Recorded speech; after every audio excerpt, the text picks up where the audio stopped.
Okay, so ayan po, magandang tanghali o magandang araw po sa inyong lahat mga madam sir, mga boss, mga lods, mga lodi. So mga idol, pagpasensyahan nyo na po yung aking boses ngayon dahil medyo paos. Pero kailangan ko pong ihatid sa inyo itong property na ito, baka sakaling magustuhan ninyo at baka sakaling kayo ang makabili. So andito po kami ngayon sa bayan po ng Lupao, lalawigan po ng Nueva Ecija. So meron kaming ipapakita sa inyo na for sale na property na meron pong sukat na 10,100 per square meter o isang hektarya po siya mahigit, 1 hectare and 100 per square meter. So simula po dito, boss, patay yata yung manok. Boss, patay yata yung manok doon, no? Ay, nasabihin ko ng poste. Meron yung manok na namatay.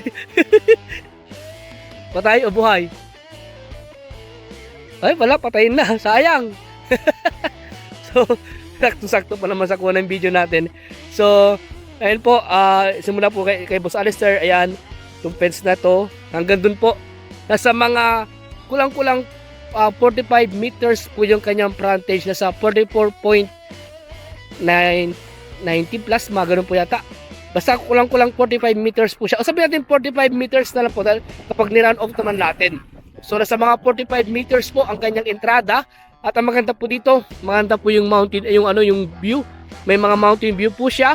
At ang maganda po dito, sementado yung kalsada, 2 lane. At ang maganda rin po dito, ayan, puro maganda yung sasabihin ko sa inyo. Ito po yung way na papunta po sa town proper ng Lupao. Siguro nasa mga 3 kilometro lang po ang estimate po namin. And then, sa National Highway, nasa mga mahigit 1 kilometro lang po siya. Okay, so malapit lang po siya sa National Highway at sa palengke ng Lupao, Nueva Ecija. So malapad yung frontage ng property nito. Ang kagandahan nito ay ideal po ito sa pwedeng residential, pwedeng commercial at pwede rin po industrial. Kasi bago ka makarating dito sa property, meron po mga rice mill po dyan, may mga industrial ano po dyan, mga property na industrial property. At ito po may mga power line, tsaka internet connection, ang source of water, nakanawasa, and then meron po silang deep well. Ayan. At ito rin po ay meron po itong mga puno na nakatanim. So meron po itong mga mangga, may mga nara, at may mga iba-ibang mga puno nakatanim dito sa property nito. So dito po sa unang pagpasok pa lang natin dito sa property, makikita na natin itong puno ng mga nara dito. At ganoon din po, andun po yung mga puno ng mangga sa banda roon. At dito sa harap, meron po silang tindahan. Ayan, kasama na po sa mga bentahan yung mga bahay. Pero yung mga gamit po nila ay hindi po kasama. Kagaya mga sasakyan, mga personal belongings nila ay hindi po kasama sa bentahan. So meron po itong 2 bahay. Ayan po, at saka yung andon. At ito po ay may mga part na meron pong bakod, pero kailangan nating isaayos yung mga bakod po niya. So, ang presyo po ng property na ito ay 9.5 million. At kung gusto i-negotiate yung price, ay kakausapin natin yung mismong may-ari sa property na ito. Ayan. At ito po ay TCT, electronic title na po siya, Torrens title, buhay yung nakapangalan sa titulo ng extrajudicial. At ito po ay tax updated rin po siya. So, meron po itong 8 na mangga. And then, may mga iba't ibang puno rin po. Kagaya po dito. Ayan. 7 na nara, may mga buko. Ayan po. So dito po sa part na ito, andito po yung tambayan nila sa tanghali. Dito rin sila kumakain. Diyan po kami kumain kanina. Salamat kila seller dahil pinakain po kami. Ayan. At dito rin po nilang hugasan. Ayan sila ate, naghuhugas. Ayan. At yun po isang bahay. And then, ayan po yung mga puno, may mga mangga, nara, may mga puno ng ano tawag yan? Salamagi sa Ilocano yan. Tampalok, ayan. Yun, nakuha mo, boss. Ayan. So may mga, ito po, may malunggay. Kaya, ayan po, kaso nga lang yung dahon ng malunggay ay medyo ano na. Ayan. Para pag mayroon pong manok yung kapitbahay, may pang ano ka na, may pang sahog ka na. Ayan. At meron din po itong maliit na kubo, CR. At ito po yung maganda dito. Ayan, oh. Only water. Galing po sa ano yan, deep well po siya. At ayan po, lakas. Nakapasa lang kuryente, no? Ay, solar ang kuryente. Submersible pump. Okay. Ang maganda rin po dito, mountain view. kitang-kita dito. Nasa palan po ng bundok. Pero tingnan niyo, hindi po siya nagko-cause ng erosion o ano man po. Flood free, hindi po siya binabaha. At ayun tignan niyo po kung gaano kaganda itong property nito. Patag po siya. Makikita niyo sa drone video kung gaano kaganda itong property na ito. So doon po, mayroon pong silungan din doon. Andun yung mga ibang puno ng mangga na pwede niyo pagtambayan pag tanghali, pag mainit yung panahon, pwede kayong magtambay doon. At may power line na naka-install na. Pero na rin po, yun nga po, nakanawasan na rin po siya. At ito rin, deep pa siya nawasa. So ito po yung submersible pump nila. Isang source of water din po nila. Pampatubig nila. Yan, pampatubig nila sa mga tanim nila. Dahil itong part na ito ay tinatamnan nila ito ng mga sibuyas, palay, mais, gulay. Yan po yung mga pwedeng itanim dito. At ayun overlooking yung ayun po, maganda po yung mountain view po niya. So ulitin ko po, ito po ay 1 hektarya mahigit, 10,100 per square meter, na mayroon pong presyo na 9.5 million. At kung gusto pa i-negotiate yung price, yung mismong seller na po yung kakausapin natin para ma-negotiate nyo pa po yung price. At pag-usapan nyo na rin po ni seller yung obligasyon po ng bawat isa. So yun nga po, sabi ko sa inyo, clean title po siya, tax updated. Dahil chinek po namin yung mga dokumento, ipa-flash ko sa screen yung mga dokumento po nila. Yun din yung lot plan, tax declaration, yung kanyang resibo sa kanyang amilyar, at yung copy ng title, pati yung certified true copy ng title. Ayan po. So kompleto po, hawak nila seller. At ang ganoon pa po yan, may puro ng mangga doon. Indian yun, boss, Indian. Oo.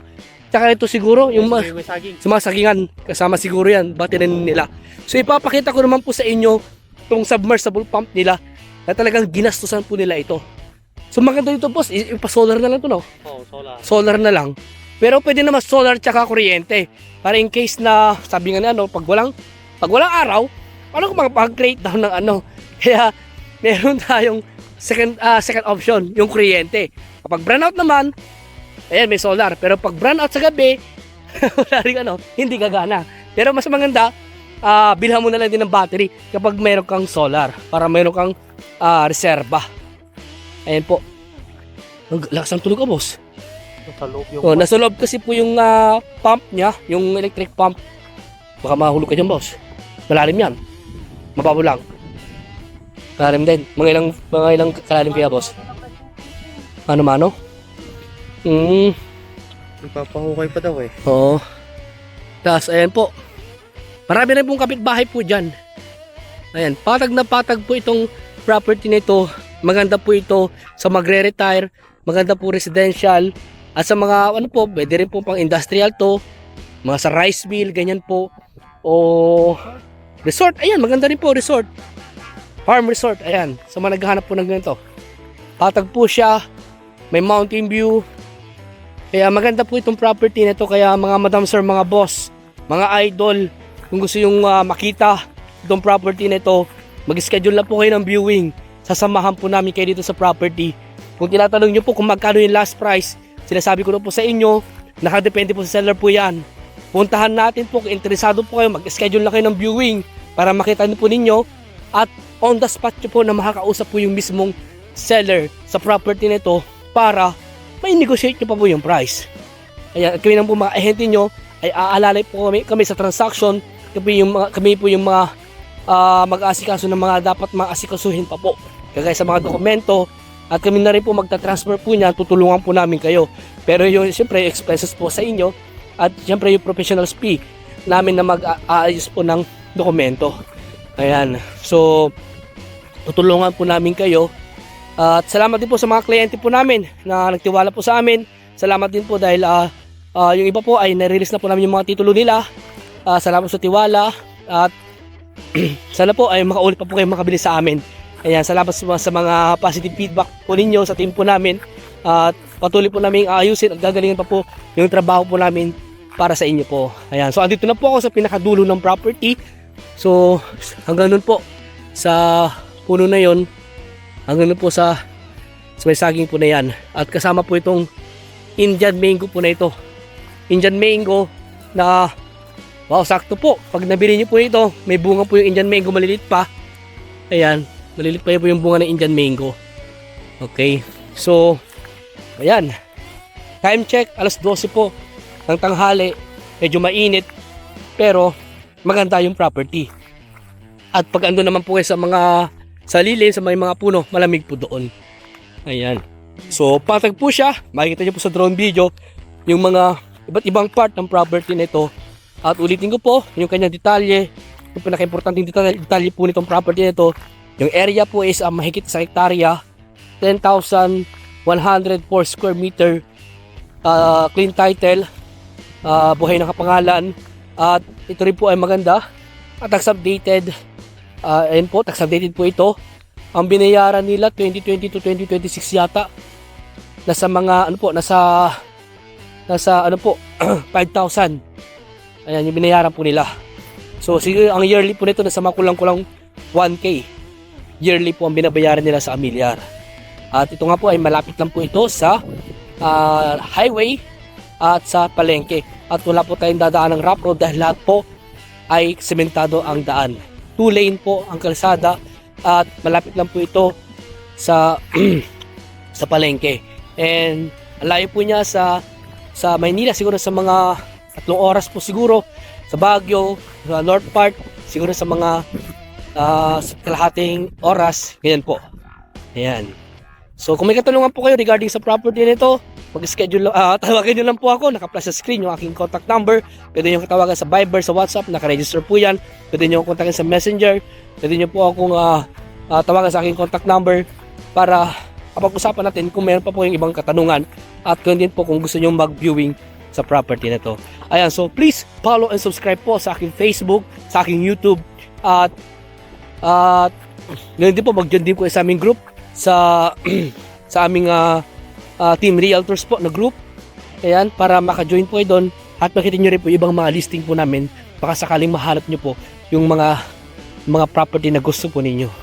Ayan, so hanggang dito po muna at maraming salamat po sa inyo lahat at God bless po.